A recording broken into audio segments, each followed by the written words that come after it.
talk about the incident that occurred the other day involving Mr. Yoakley. I'll kind of go over the press release. I'll kind of brief the press release that we put out earlier. I think most everybody in here got. Clarify one thing on there, and really the reason we wanted to put this together and call this media availability press conference is we fielded a lot of questions locally and from around the state for interviews. It's just not humanly possible to accommodate all those interviews, so that's why we're doing this here today. I am Lieutenant Willett, the Public Information Officer for the Wilmington Police Department. I have my counterpart in CID, Lieutenant Kevin Tully, as well as Captain Rodney Dawson. Lieutenant Tully is the Assistant Division Commander for our Criminal Investigations Division. And Captain Rodney Dawson is our Division Commander for Criminal Investigations. So I'll be leading this off. You know, we understand that you guys will have some questions, totally understandable. That's what you do. Some of the questions we'll be able to answer. Some questions we won't be able to answer either because we don't know the answer yet, because this investigation is ongoing, or we're not going to be able to answer just out of prudence for the criminal justice system in the case. It's important, you know, to remember no one has been tried, let alone convicted in this case. It is still yet to be adjudicated, so therefore we do have to protect the integrity of the case for the court system. So as you know, I want to correct the date. It doesn't change anything with the case. In the initial release I put out August 8th. An officer was flagged down at the sheets at the corner of Shipyard Boulevard and Independence. It was actually August 3rd, so that's my mistake. But on August 3rd, a patrol officer was flagged down at the Sheets gas station at the corner of Shipyard Boulevard and Independence, and was advised that two teenage girls had located some pills in their blizzards, which is, as you probably know, is an ice cream product you can get from Dairy Queen. There were paramedics that were already there at the Sheets. They weren't specifically called for this incident. In fact, that's actually why we believe that they stopped there. The paramedics checked them out. Did not appear that the juveniles had ingested any of the foreign substances that were located in their ice creams. The officer confiscated the pills. A presumptive field test was conducted on those pills. We'll talk about that here in a little bit too if you have questions. The field test is presumptive in nature. Okay, it's not a laboratory test. That comes later. That is in progress right now as we speak. Based on the presumptive test and the totality of everything going on, safe to say one thing led to another. Report was taken. That report was forwarded up to our Criminal Investigations Division, which any report that has follow-up factors is forwarded up to them. A detective began investigating the case. Obviously that involves going to the scene of the crime, talking to those involved. During that investigation, surveillance video was discovered and handed over to the Wilmington Police Department that clearly shows Mr. Yoakley placing the pills in the ice cream. Based on that, other things discovered in the investigation, that detective pursued charges against Mr. Yoakley. It was on the 26th that he came to the police station and was taken into custody, and those warrants had been taken out and were served. And then he was transported to the jail, the New Hanover County Detention Center. He was given a $100,000 secured bond by a magistrate and was able to post bond and is currently out on bail right now. That's kind of where we're at right now. I think most of that information is probably already known. I know various outlets have obtained court paperwork through the clerk's office as public record and gleaned other information there. So if there are any questions you guys have, I'll try to answer them, and I also have my help over here that can potentially answer or clarify anything that you may be curious about. I'll open it up. I think I probably know the answer, but will you guys be releasing that footage?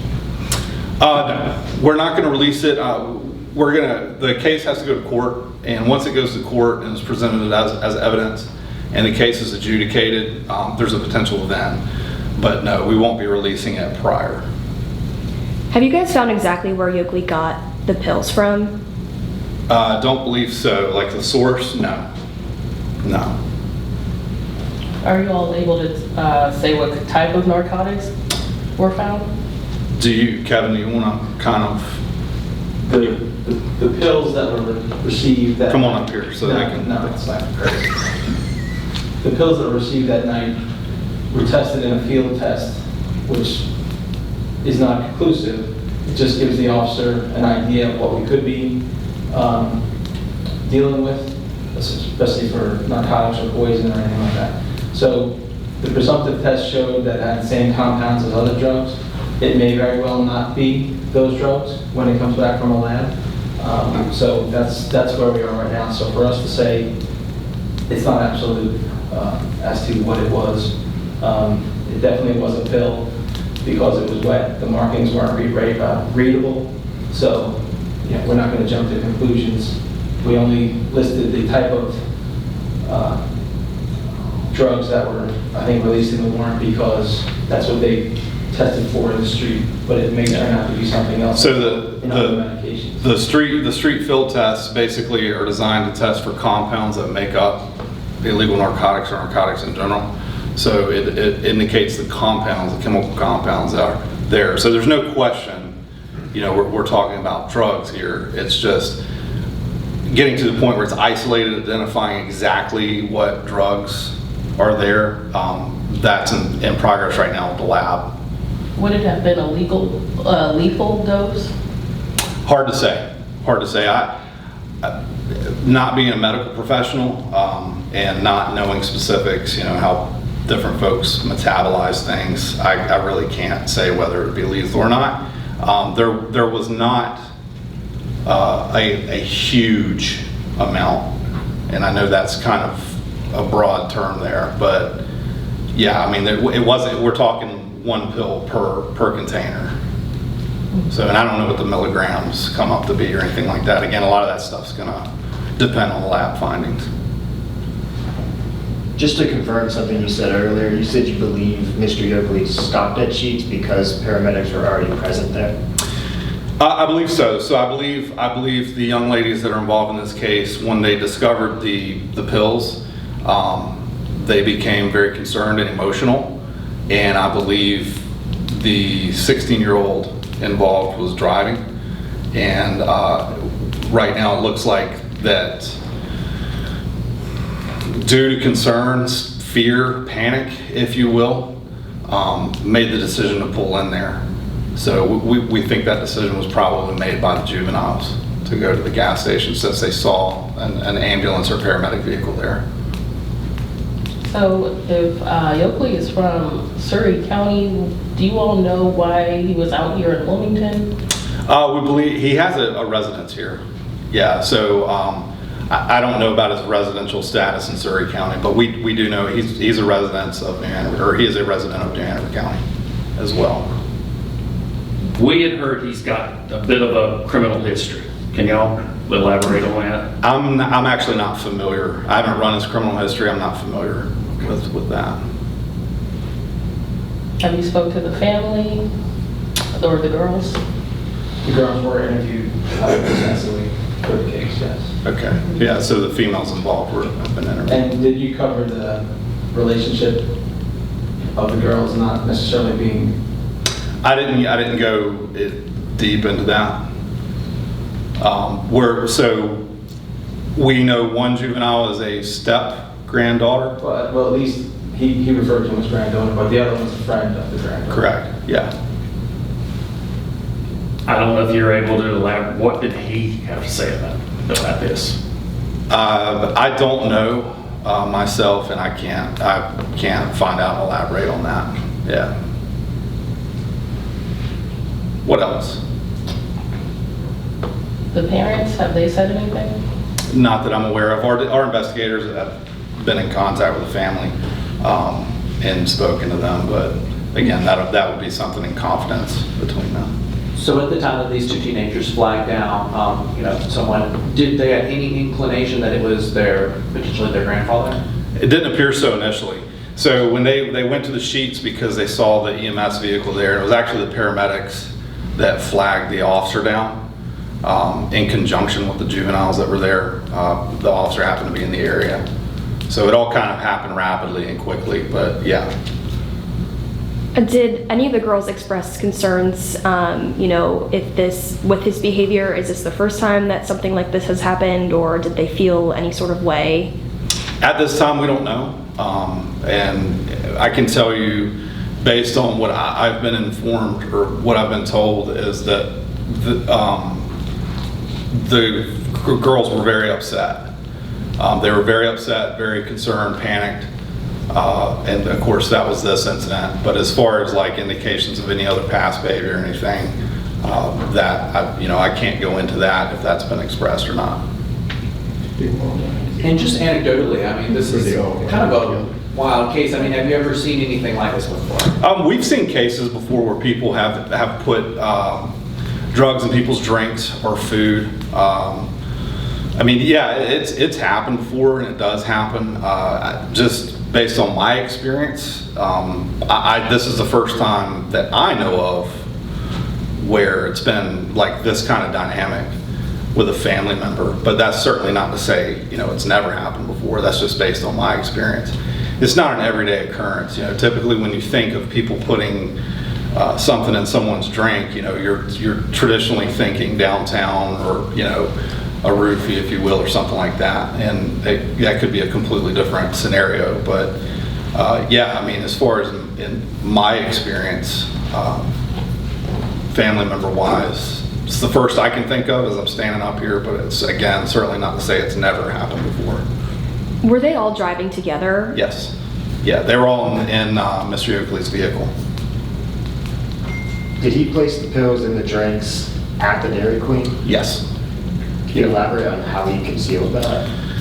I don't know how well. So I know in the video, just to kind of summarize it, he can be seen placing something on the counter, and it's pretty apparent that when the employees make the drinks, he's trying to observe if anybody's observing him, and that's when the items are placed in the blizzards or drinks, however you want to editorialize it. But yeah. And when you guys went back to that Dairy Queen, and I assume to ask, employees and stuff, did they see him doing anything? Did they ever see anything? No, they didn't give us any indication that they picked up on any suspicious behavior. They missed it, basically. Which is to be expected. From what I understand, it was around closing time. Maybe 4 employees there, I think. So it was around closing time. They're closing up shop. They're doing their thing. They're making ice cream, so they're not necessarily on guard, to watch what a customer's doing. So it's definitely not on them. And there was obviously an effort by Mr. Oakley to try and conceal his behavior. So this mostly occurred at night? What time? It wasn't in the evening? Near closing time at night, and to point out, both victims of this remained in the car the whole time, so it was a situation where there wasn't anybody around watching. Right, so he and ordered. Dairy Queen has been absolutely helpful with us, anything that we needed, Yeah. and they supplied all the surveillance footage that they have from several different angles, and at no time do we believe that they had anything to do with this case. Yeah, if anything, regardless of how this case is adjudicated, Dairy Queen was collateral damage based on somebody else's behavior.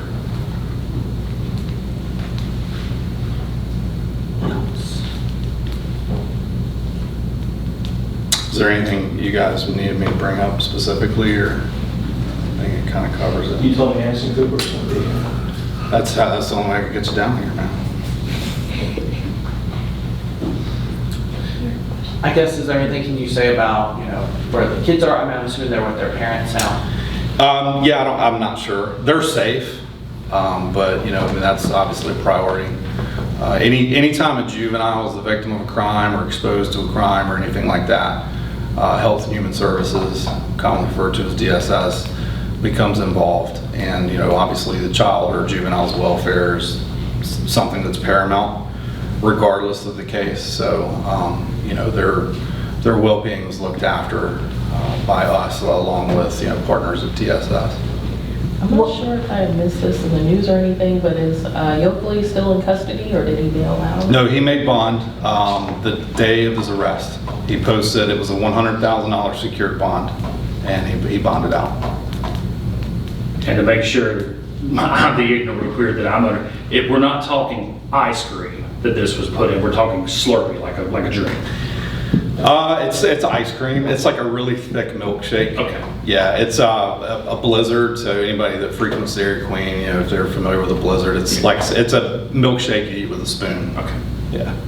What are your next steps now moving forward with the investigation? So basically, looking into any aspect that could branch off of this investigation, any kind of behaviors that we can discover that led up to this incident and during the incident.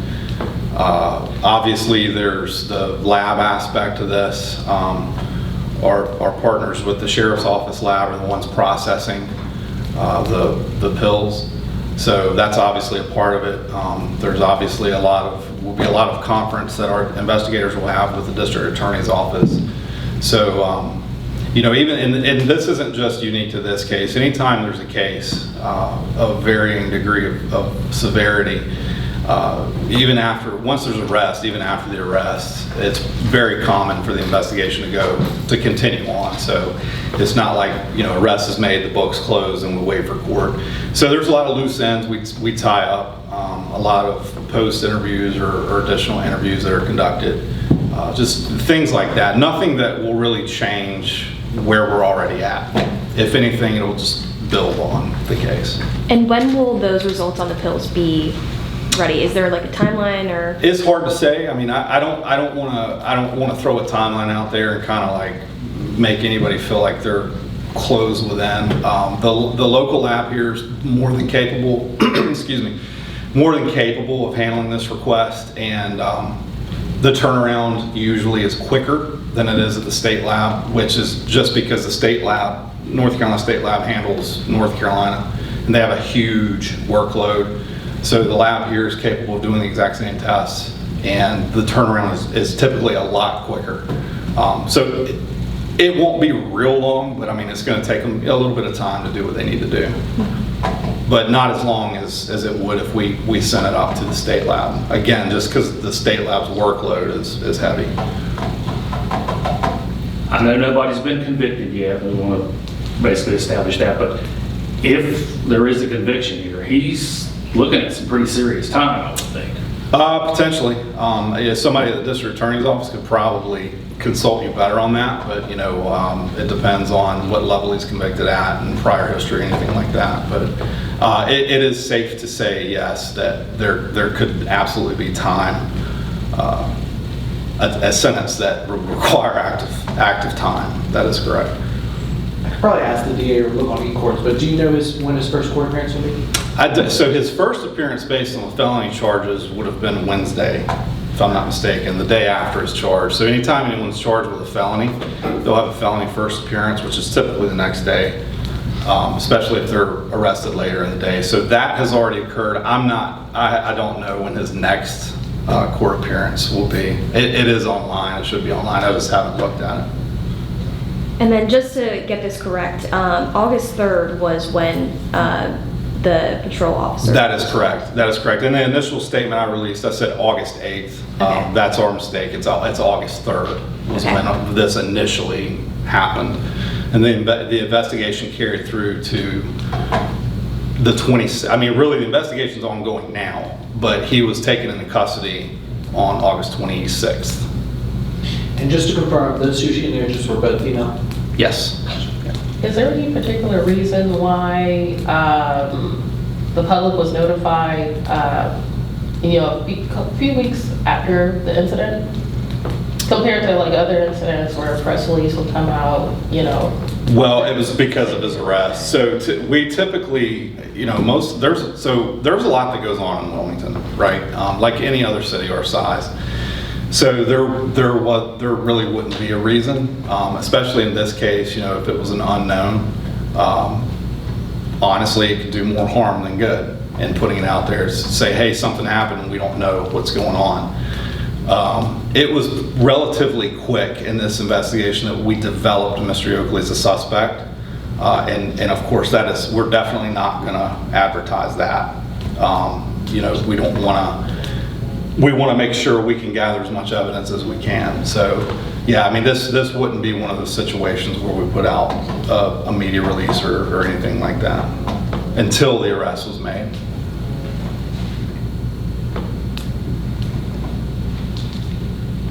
What else? Anybody? And let me prove my full ignorance. No, you're Can I good. get you to repeat both first and last name, and you're dealing with the world's worst speller? Can I get you to spell first? and last Mine? name? Yes, sir. Okay. I was about to give you somebody else's name here. I'm going to give, no, I'm just kidding. My first name is Greg, G-R-E-G. My last name is Willett, W-I-L-L-E-T-T. And your rank, sir. I think you've already mentioned. Yeah, that's all right, Lieutenant. Okay, thank Yeah, you, sir. and everybody likes to drop a T on my last name or add an S. 2 T's, that's it. Yes. Just to clarify as well, was it the granddaughter that was driving, or was it the friend of the granddaughter? Step granddaughter, she's Okay. 16, that's correct. So it was a step granddaughter and then her friend? that were- Correct, yeah. Is the friend also 16? 15.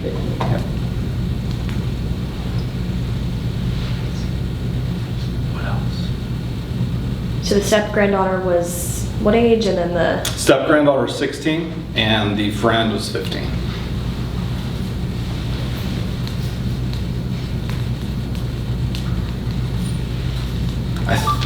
I think we've covered it. So if it's just anything else, I mean, you guys feel like you need to get on record. I mean, obviously there'll be more developments in this case as we go on, as it naturally progresses. But as of today, I mean, that's pretty much everything where we're at. I mean, you guys know the majority of the case.